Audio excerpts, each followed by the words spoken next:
Alright, hi, I have another aggro list for you. Yes, this is coming after the Demon Hunter one, and this is Hyper Aggro Rogue. This deck curves out at 2. I have seen some versions that run some 3 drops. They have the weapon, they have the 3 mana if you have a stealth, draw 2 cards, and some have run Edwin. This is just the one ambitious syndicate. Feels really good. It feels powerful. I like a 70-something% win rate with it right now. I think I'm 5-2 with it right now, around there. It's just a really good deck. So we're playing against a warrior. I do forget to squelch him because he's going to go, greetings, I believe. Yeah. And if I forget to squelch and they greet me, I greet him back. But he's just gonna armor up. And we just want to be aggressive. We just want to get them. I love getting them. We're going to play the Cobalt Sand Trooper because if he kills it, he's still going to lose health. We want to keep getting him down as best we can. Unfortunately, the 1-mana Spellburst cards, the Inept Initiate, are kind of hard to use. He's going to clear our board, though, with Board and Sword. Sword and Board. He's going to gain some armor in the process. So I realize now I am playing against a control warrior. So I want to be as aggressive as possible. And I've only played, like I said, about 7 games with the deck. I'm not quite sure if I can get their control. Is usually a pretty good matchup because they can kind of mediate your threats as you go. And here I'm going to play some cards, dump some cards so I can play Voracious Reader, said it right that time, and draw some cards.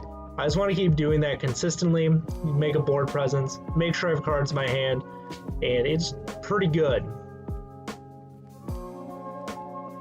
So I was looking at that because I was thinking, what's that card called? It's like Physical Studies? It's Athletic Studies. You discover a minion that has Rush, your next Rush minion costs 1 less. So he's taking his time with his turn here. He's probably trying to figure out the best way to kind of clear this. And he gets Ceremonial Maul, I believe it's called. It's a 3/2/2 weapon that has Spellburst. Summon a minion with the same attack and health, sorry, with as the cost of the spell. I don't particularly think it's a very good card. I was thinking about playing the another initiate there, but I didn't really want to backstab one of my own guys, and I didn't want to just play a naked 1/2. Might have been right too, so we could draw 2 cards, because the card we drew, the Worgen, is not that good. So we're gonna see what he does here. He can deal some. He can clear my board a little bit with Blade Fury, but he's gonna shield block, draw a card, and gain some armor. That gets him his 3/3, and he's going to trade into something. He's deciding what. He's decided that the 2/2, the Blazing Battle Mage, is going to be what he's going to trade into. And I'm pretty happy because I can play my Initiate. And I do know now that if our Voracious Reader, I have to keep preparing myself to say that. If it dies, I have another one in hand, which is really good. And we're just going to deny him the armor he just had. And we're going to draw 2 cards. And any rogue deck that is running Sinister Strike is just going to be powerful because the curve is so low. So he's kind of seeing what he wants to do here. He probably has a lot of... he has the ability to do some pretty good stuff right now from his position. He's going to play the weapon again and do a Blade Storm, which is going to clear a lot more of my board. Luckily, I did draw the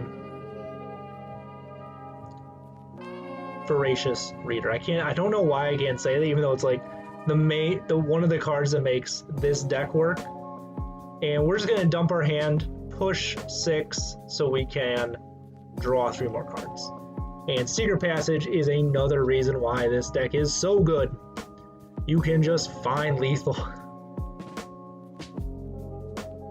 So we'll see what he does here.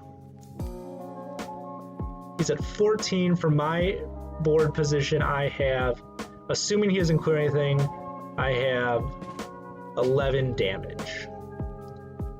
And he's going to rush into something. He's deciding how he wants to do it. He's going to rush into the reader. He's going to hit my initiate. He's going to be at 13.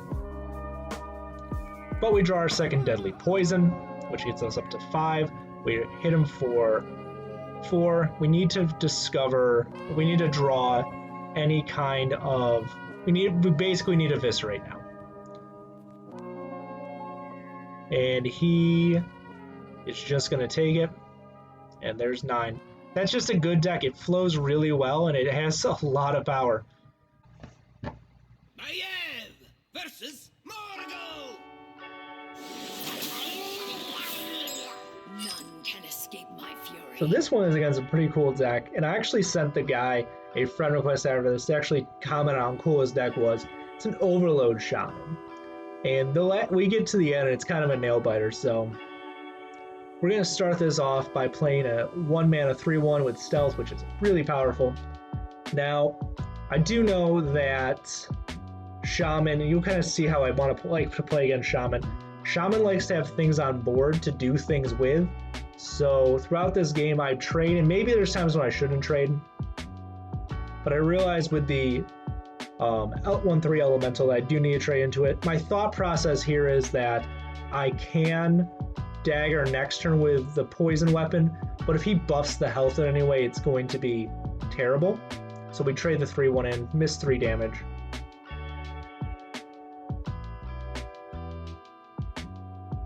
And this turn he's going to play a Sludge Slurper. And then he's going to use the lackey he got, which is the Evolve Lackey, to make it harder to kill. He only makes it a 2/2, so I'm not too concerned about it. We did get Secret Passage, a great card, but we're going to dagger up and buff the weapon so we can kill the 2/2 and go face with the 2/1. I don't need to trade with that 1/1 because he'll have to. If he doesn't, then goes face, then I'm going to keep pushing damage, so we'll have to trade with the 1/1. But he's not going to. He's going to use the portal that's going to kill my 2/1 and summon Professor Slate. And I'm worried about that card because that card makes all his spells poisonous, and that makes my job very difficult. So I'm going to use the Secret Passage and hope to get a removal of some kind. I get Sap, which is more than fine. I'm going to play the Sap on Professor Slate. I'm not really concerned about it as a card. At this point, I do not know what he is playing yet. It could be anything. It could be a Evolve Shaman, it could be some weird form of Totem Shaman, he's just not playing totems, but it ends up being Overload Shaman, which is a pretty cool archetype. But we kill it, we push 3 with the dagger, and we sap Slate back to hand.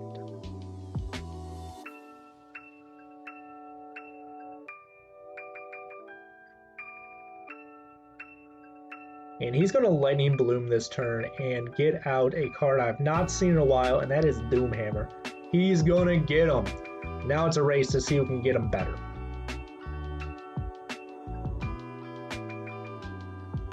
We get another sap so we can remove stuff later, and we play our Initiate and go face, and our Voracious Reader and draw a card.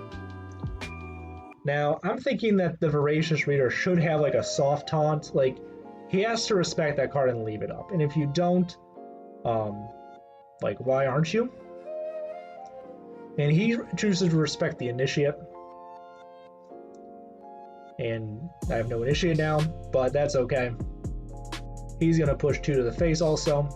Doomhammer is such a cool weapon.